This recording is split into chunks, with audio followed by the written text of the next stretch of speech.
Hello दोस्तों, नमस्कार। स्वागत है आपका आज की हिंदी की क्लास में। और आज हम पढ़ेंगे ब्राह्म चिन्ह। तो हिंदी में ये ब्राह्म चिन्ह जो होते हैं लगभग 18 प्रकार के ब्राह्म चिन्ह होते हैं। तो उनको आज हम पढ़ेंगे और देखेंगे, समझेंगे कि कौन सा ब्राह्म चिन्ह कहाँ पे प्रयोग किया जाता है हिंदी में। और ये जो ब्राह्म चिन्ह होते हैं, इन ब्राह्म चिन्ह का अर्थ होता है रुकना या ठहरना। ठीक है, तो आज हम देखेंगे ब्राह्म चिन्ह।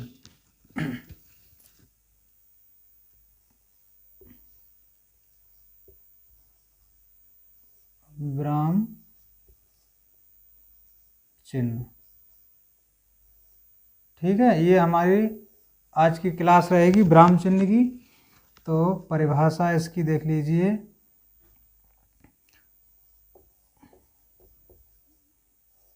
ब्राह्म चिन्ह का अर्थ होता है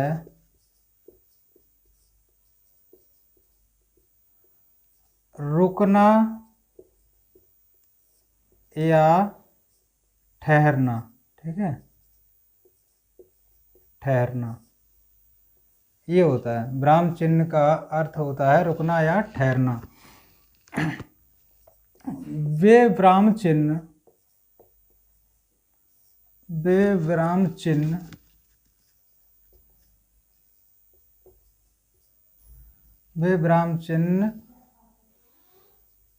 जो वाक्य में रुकावट,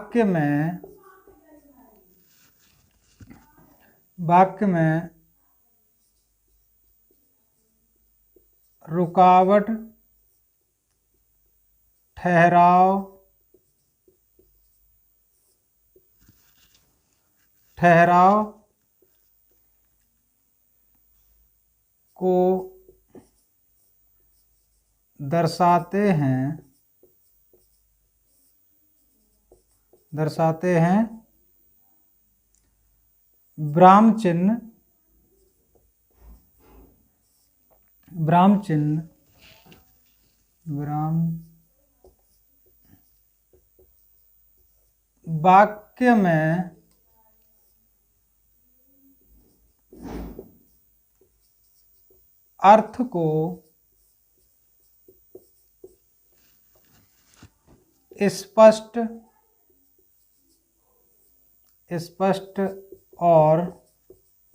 में अर्थ को स्पष्ट और प्रभावशाली बनाने के लिए किया जाता है।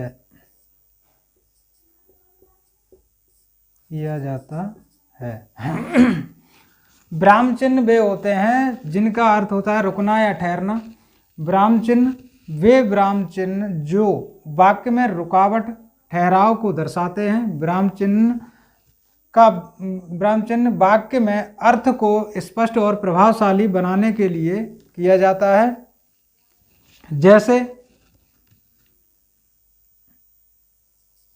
जैसे देख लीजिए,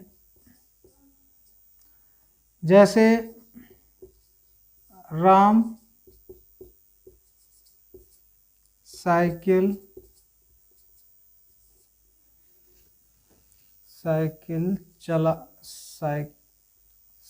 पर जा रहा है।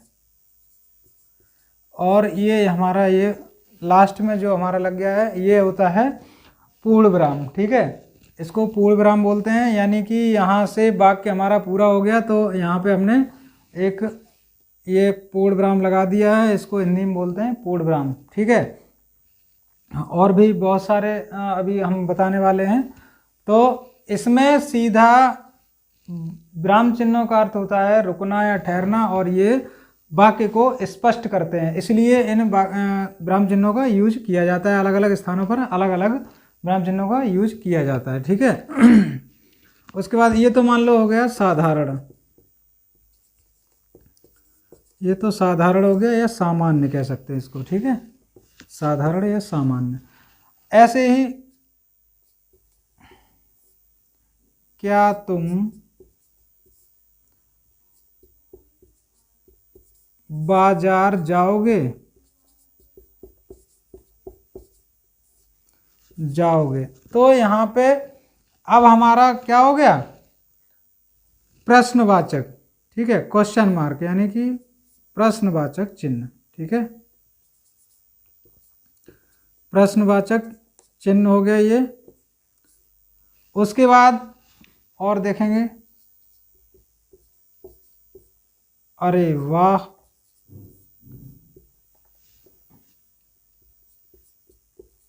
तुम कब आए,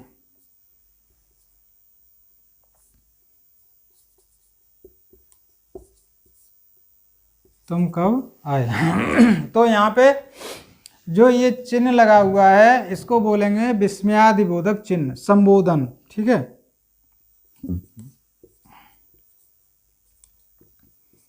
विस्मयादिबोधक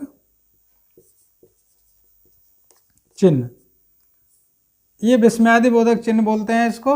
और ये आश्चर्यजनक जो बातें होती हैं उनमें यूज किया जाता है, ठीक है। उसके बाद अब है विराम चिन्हों का महत्व, ठीक है। तो इसको देखेंगे,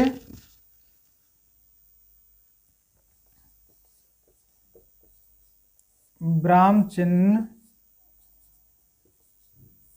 का महत्व, ठीक है, इनका महत्व क्या होता है वो देखेंगे। विराम चिन्ह का प्रयोग, विराम चिन्ह का सही प्रयोग वाक्य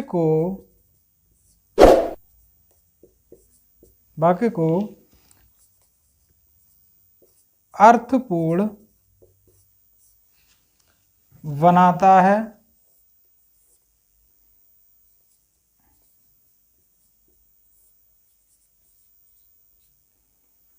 यदि सही स्थान पर, यदि सही स्थान पर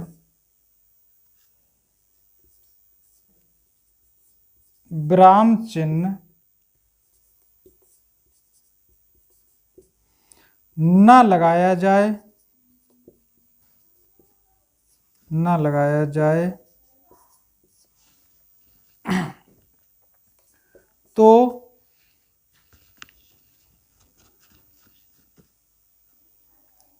वाक्य का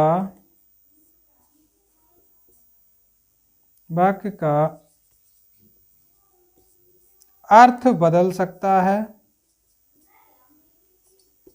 अर्थ बदल सकता है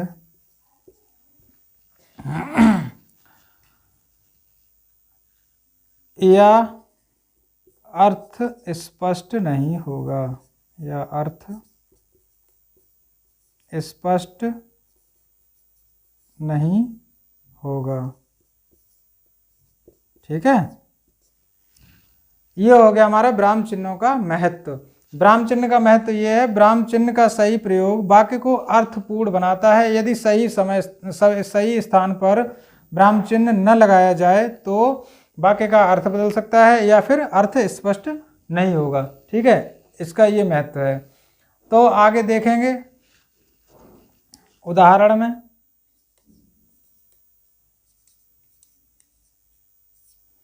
उदाहरण में देख लीजिए, जैसे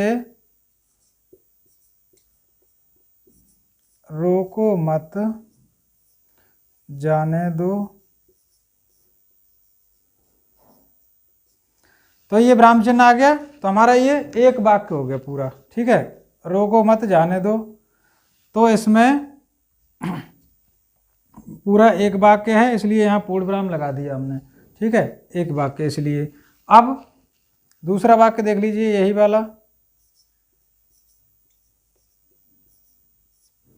रोको, उसके बाद हमने कॉमा लगा दिया, मत जाने दो, ठीक है। अब यहाँ पे हमारा अर्थ बदल गया। क्या बदल गया? कॉमा लगाने से इसका अर्थ बदल गया। रोको मत जाने दो, ये हो गया कि रोक लो उसको, मत जाने दो। ठीक है, यहाँ पे अगर हम कॉमा लगा देंगे तो यहाँ पे थोड़ा रुकना पड़ेगा, इसलिए तो यहाँ पे रोको मत जाने दो, ये अर्थ हुआ इसका। अब इसके आगे देखेंगे, अगला हम लिखेंगे यही वाला वाक्य, रोको कॉमा लगा दिया, मत जाने दो। ठीक है, तो हमारा ये वाक्य जो लास्ट वाला लिखा है इसमें देखो, रोको मत जाने दो, तो यहाँ पे भी कॉमा हटाने से, एक जगह हटाने से यहाँ पे हमने मत के बाद कॉमा लगा दिया है, तो यहाँ पे वाक्य का अर्थ बदल गया है पूरी तरीके से। क्या लिख गया? रोको मत जाने दो, मतलब जाने दो, रोकना नहीं है उसको। ठीक है, तो ये इस तरीके से वाक्य में परिवर्तन हो जाता है और इसका अर्थ भी बदल सकता है। और ये हमारे वाक्य की पहले तो विराम चिन्ह की परिभाषा हो गई, उसके बाद उदाहरण, उसके बाद महत्व क्या होता है वो आपको समझ में आ ही गया होगा, हमने बता दिया है पूरी तरीके से। तो ऐसे ही अब हम देखेंगे विराम चिन्ह, जो 18 प्रकार के जो विराम चिन्ह हमने बताए थे अभी, वो आप लोग देखेंगे कि विराम चिन्ह कौन कौन से होते हैं और कहाँ पे यूज किए जाते हैं, वो चीज़ हम आपको बताते चलेंगे। ठीक है, तो सीधी बात, नो बकवास। ठीक है, तो पॉइंट टू पॉइंट हम बात करेंगे।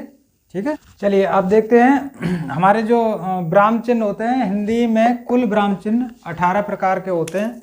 ठीक है, हमने अभी बताया था 18 प्रकार के कुल विराम चिन्ह होते हैं, तो उनको एक एक करके समझेंगे। सबसे पहले होता है अल्प विराम। अल्प विराम को बोलते हैं कॉमा। ठीक है, ये हो गया कॉमा, जो अल्प विराम बोला जाता है हिंदी में। अर्ध विराम होता है, ऊपर बिंदी रखी होती है और नीचे कॉमा लगा दिया जाता है, उसको बोलते हैं अर्ध विराम। ठीक है, पूर्ण विराम तो सभी लोग जानते ही हैं, पूर्ण विराम वाक्य के अंत में लगाया जाता है, पूर्ण विराम। ठीक है, ये और उपविराम होता है विसर्ग, जो संस्कृत में लगाई जाती हैं, ये होती है विसर्ग। ठीक है, इनको बोलते हैं उपविराम। ठीक, विस्मयादिबोधक आश्चर्यजनक बातों में लगाया जाता है, जैसे हे भगवान, हे प्रभु, ये सब आ जाता है तो उसमें ये लगाया जाता है। ऐसे प्रश्नवाचक चिन्ह, ये होता है कोष्टक। कोष्टक 3 प्रकार के इसमें लिखे हैं हमने। सबसे पहले छोटा कोष्टक होता है ये वाला, उसके बाद मझला मतलब बीच का कोष्टक ये होता है, इस तरीके से लगाते हैं हम लोग। ठीक है, उसके बाद सबसे लास्ट में होता है बड़ा कोष्टक। ठीक है, ये वाला, ये बड़ा कोष्टक, ये मैथ में यूज किए जाते हैं, जो गणित पढ़ाते हैं उसमें यूज किए जाते हैं। उसके बाद आगे हमारा योजक चिन्ह। योजक चिन्ह बीच में, शब्द के बीच में लगाया जाता है, जैसे यहाँ कोई उदाहरण ले लीजिए, भाई, योजक चिन्ह लगा दिया और बीच में लिख दिया, ये अलग लिख दिया बहन। ठीक है, ये बीच में योजक चिन्ह का यूज कर लिया, ऐसे ही योजक चिन्ह लगाया जाता है। ठीक है, उसके बाद है उद्धरण चिन्ह। उद्धरण चिन्ह में एक तो सिंगल उद्धरण चिन्ह होते हैं और जैसे बोलते हैं एकहरा उद्धरण चिन्ह, और ये होता है दोहरा उद्धरण चिन्ह, मतलब सिंगल इन्वर्टेड कॉमा और जैसे ये हो गया डबल इन्वर्टेड कॉमा और ये हो गया सिंगल इन्वर्टेड कॉमा। ठीक है, उसके बाद है संक्षेप चिन्ह। संक्षेप चिन्ह क्या होता है? जैसे हमने लिख दिया डॉक्टर, ठीक है, डॉक्टर लिख दिया और यहाँ पे ये बिंदी लगा दी, तो ये हमारा पूरा डॉक्टर लिखा हुआ माना जाएगा। ठीक है, ये होता है संक्षेप चिन्ह। ठीक, ऐसे ही और एक और ले लीजिए उदाहरण, पंडित। पंडित में ऊपर बिंदी रख दिया और नीचे ये लिख दिया, तो संक्षेप चिन्ह बोलते हैं इसको। और पंडित पूरा न लिख के हम शॉर्ट में लिख सकते हैं और इसको संक्षेप चिन्ह को लगा देंगे तो ये पूरा लिखा हुआ माना जाएगा। ठीक है, ऐसे ही विवरण या आदेश चिन्ह, जैसे हम नोटिस कोई भेजते हैं, किसी को देते हैं, तो उसमें विवरण या आदेश चिन्ह लगा के उसके बाद आगे लिखना स्टार्ट करते हैं। रेखांकन चिन्ह, रेखांकन चिन्ह होता है अंडरलाइन। ठीक है, जैसे यहाँ पे हा पे अंडरलाइन कर दिया। ठीक है, इस तरीके से ये तो हो गया। लोप चिन्ह क्या होते हैं? लोप चिन्ह कुछ बात लिख के उसके बाद डॉट डॉट डॉट डॉट कर दिया तो ये लोप चिन्ह हो जाते हैं। ठीक है, ये लोप चिन्ह होते हैं। पुनरुक्ति सूचक चिन्ह, पुनरुक्ति सूचक चिन्ह होते हैं, जैसे मान लीजिए यहाँ पे लिख दिया हमने श्याम, ठीक है, तो श्याम के नीचे भी दूसरा नाम अगर वही आ रहा है तो यहाँ पे हम पुनरुक्ति सूचक चिन्ह लगा देते हैं, कॉमा लगा देते हैं दो, तो ऊपर का जो लिखा हुआ होता है वही नीचे लिखा हुआ माना जाता है। ठीक है, ये तो हो गया हमारे पुनरुक्ति सूचक चिन्ह, ठीक है। उसके बाद विस्मरण या त्रुटिपूरक। विस्मरण या त्रुटिपूरक मतलब होता है, जैसे मान लीजिए यहाँ पे श्याम